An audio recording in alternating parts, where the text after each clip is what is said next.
bienvenue dans les chroniques de l'âme enchantée pour la guidance de la semaine du 3 octobre. J'espère que vous allez bien et que vous avez fait preuve de compassion comme la guidance de la semaine qui est en train de se finir. Vous l'avez préconisé. Il va falloir continuer parce que la compassion est encore au rendez-vous. Donc, j'espère que vous avez été vraiment à l'écoute de vos besoins, de vos envies, de vos désirs, et que vous avez pu vous apporter ce dont vous aviez besoin, notamment, autour, de la compassion et du bichonnage, personnel, que vous pouvez vous apporter vous-même et que vous pouvez demander à l'entourage et ou pas demander, peut-être qu'on vous bichonne, sans que vous ayez à le demander et c'est chouette. Alors 4 cartes aujourd'hui pour, la semaine à venir, cette première semaine d'octobre qui démarre. On est parti pour un tour avec ça démarre fort, c'est juste magique, j'adore, avec l'enchanteresse. Voilà, quel type d'enchanteresse êtes-vous? Es-tu? Quel type d'enchanteresse es-tu? Quelle magicienne es-tu? Hem, quels sont tes dons? À quelle famille d'âmes appartiens-tu? Est-ce que vous le savez? Est-ce que vous avez les réponses à ces questions?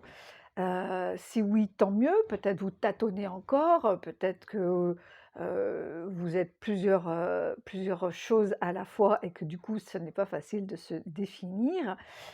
Mais je pense qu'il serait très intéressant d'approfondir tout au long de la semaine, hem, la connaissance de vous-même, de votre magie et de bien définir, si ce n'est déjà fait, à quelle famille d'âmes vous appartenez. Est-ce que tu es gardienne de la terre?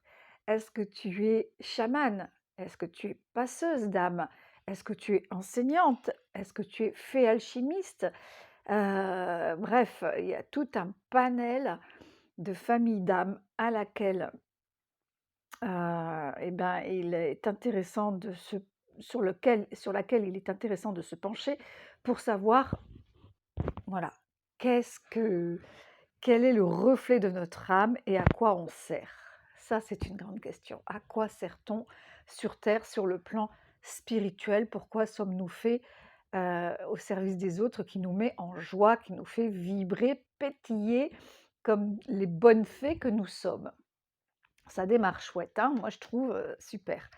Et puis donc, on nous dit avec la carte de la rayonnance solaire, de la famille des couleurs, la famille des chakras. Donc là, on est direct au plexus, hein, qui rayonne. Le plexus, c'est une fois que, on l'a déchargé de ses lourdeurs, une fois qu'on l'a guéri, qu'on pense à le faire, régulièrement, eh bien, nous rayonnons de notre personnalité.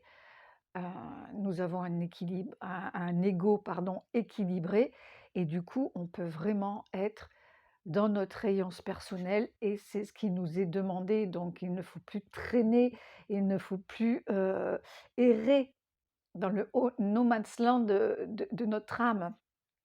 Heu, Vraiment savoir qui l'on est, agir en tant qu'enchanteresse pour notre propre rayonnance personnelle qui va éclairer, et qui va même, illuminer les autres.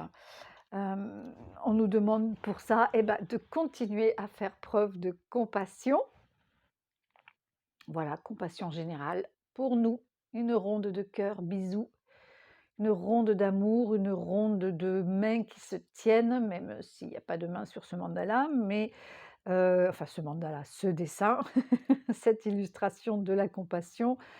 Il nous est dit de rester connectés les uns aux autres, de connecter à soi et tout ça bien sûr dans l'amour, hein. Et qu'est-ce qui se passe derrière? Eh ben, il se passe que en faisant ça, on atterrit dans la famille des cadeaux du ciel avec la pluie d'étoiles. C'est pas chouette?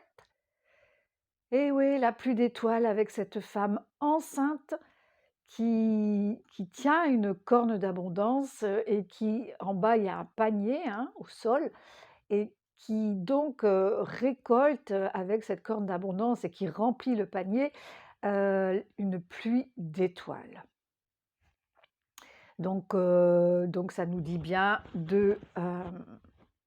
que nous allons, si nous sommes nous-mêmes, si nous sommes dans notre authenticité, à l'écoute de notre âme, de notre cœur, de nos intuitions, qu'on calme le mental, eh bien, nous allons pouvoir rayonner et récolter tout ce que nous avons mis en place depuis des lustres, hein. Nous allons pouvoir récolter les graines que nous avons semées, hem, que ça va devenir des pépites, hein, ça va éclore telles des fleurs et devenir des pépites d'or et que nous allons donc, vous voyez cette femme, elle est très, très, très enceinte, elle est sur le point d'accoucher. On voit que le ventre est bas, le ventre est proéminent, donc elle est sur le point d'accoucher d'elle-même, de son naissance, hein, de son naissance, heu, de ce qu'elle est au plus profond d'elle-même, de ce qu'elle a mis tant d'années, tant de mois, tant de temps à créer et à couver. Et voilà, là, c'est l'heure de l'accouchement. C'est un grand moment, c'est un grand événement. Donc ça se prépare et en même temps, il n'y a pas grand-chose à faire que de suivre le mouvement. Pour accoucher, il faut que, la nature fasse son travail et qu'on se fasse aider, qu'on se fasse soutenir, si on en a besoin, pour que tout se passe au mieux et vraiment, rayonner quoi. Voilà, donc c'est super message. En ce moment-là, depuis plusieurs semaines, c'est vraiment très beau, très lumineux, ça sort beaucoup, hein, l'enchanteresse, donc sois persuadé que, tu es une magicienne comme toutes les femmes, voilà. Donc suffit juste de savoir à quoi tu sers, quelle est ta place, de faire du gros ménage, hein, parce que là, on n'y coupe pas. Enfin, j'espère que c'est fait, hein, ou que c'est encore peut-être qu'on dépoussette, hein, ça c'est normal, dépousseter régulièrement pour pas que ça s'accumule, la saleté. Mais là, le balai, quoi, prends ton balai de fée pour, heu, pour nettoyer et faire le ménage, quoi, voilà. Et purifier ton âme, hem et hem et qu'elle puisse vraiment, être solaire, comme tu l'es. Voilà, à ton image profonde. Voilà, j'espère que ce message, vous plaît aussi profondément. Moi, ça me met en joie vraiment, que chaque jour, de la magie, chaque jour, des moments de joie, chaque jour des synchronicités, de la compassion pour moi-même parce que je prends vraiment soin de moi et bah, voilà, ça porte ses fruits et je vous souhaite vraiment la même chose. Je vous embrasse très fort. Très bonne semaine à vous. À bientôt.